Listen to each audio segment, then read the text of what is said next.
Well, after an investigation that lasted months, Stuart Weldon has officially been charged with the murders of 3 women whose bodies were found at a Page Boulevard home in May. A grand jury indicted him on 52 counts that also include rape, strangulation, and assault. Western Mass News reporter Caroline Powers was inside the courtroom today. Caroline, who was there for Weldon's arraignment?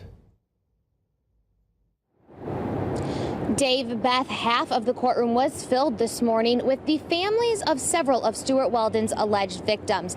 Many were holding back tears as Weldon entered the courtroom and pleaded not guilty to 3 counts of murder. As Stuart Weldon stood emotionless in front of the judge, behind him were more than a dozen people, some complete strangers sharing in the same heartbreak. It was comforting. There was a show of support. I think one of the families, they had T-shirts. They all had T-shirts with the victim's face on it.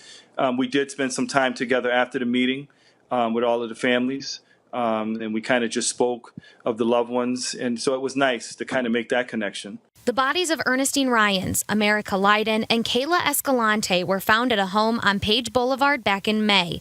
This morning, Stuart Weldon was officially charged with their murders. Ernestine Ryan's older brother Anthony lives in Connecticut.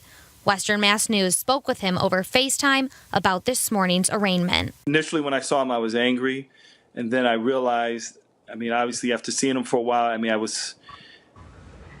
I think my emotions went from, I thought about my sister. I did go back to, this was the person that's responsible for taking her life. So there was definitely a lot of anger. The 52 charges against Weldon involve 11 victims. Hampden County District Attorney Anthony Gallooni says their focus is on helping the victims and their families. One of those victims was the victim who sort of initiated this. She was found with Mr. Weldon when he was pulled over. The other 7 victims are mostly from Western Massachusetts, or at least had some interaction or lived in Springfield or the surrounding area for a period of time.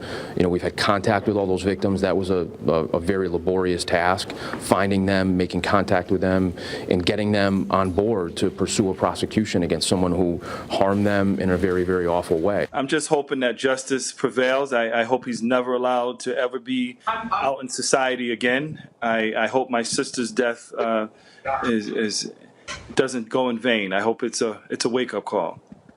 So I hope, if anything, he's never able to breathe fresh air again.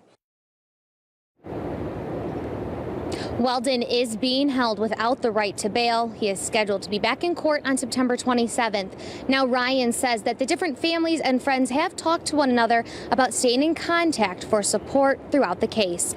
We're live in Springfield tonight. I'm Caroline Powers for Western Mass News. Thank you, Caroline.